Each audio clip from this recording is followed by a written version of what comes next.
Miss Saigon, directed by Kim Sol-ji. Honestly, this show was too big for us. Our tech schedule was way too short, but we did it anyway.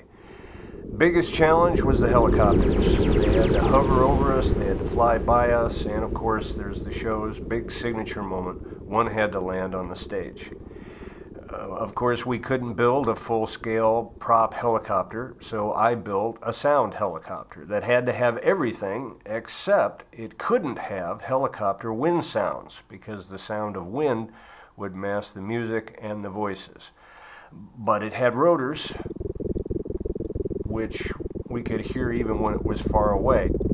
It had boomy bass that got louder and louder as it got closer and closer. And it had a buzzy motor as it came over the roof of the U.S. Embassy. And it had whistling blade tips as it hovered nearby. And all of these different elements had to speed up or slow down together depending on whether the helicopter was flying fast, hovering, or idling.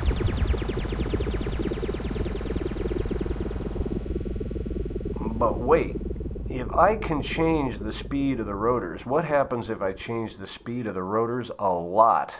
What if right at the moment when Chris is about to step on the last U.S. helicopter out of Vietnam, we add a moment when Chris and Kim take one last look around, trying one last time to find each other. And as they take that one last look, the rioting crowd, the whirling helicopter blades, everything seems to slow down until the rotors sound like heartbeats.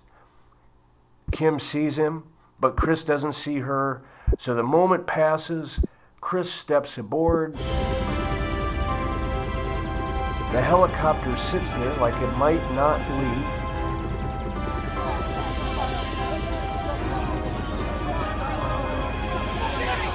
The rioting crowd makes one last push at it. But then the helicopter rotors up and carries him away.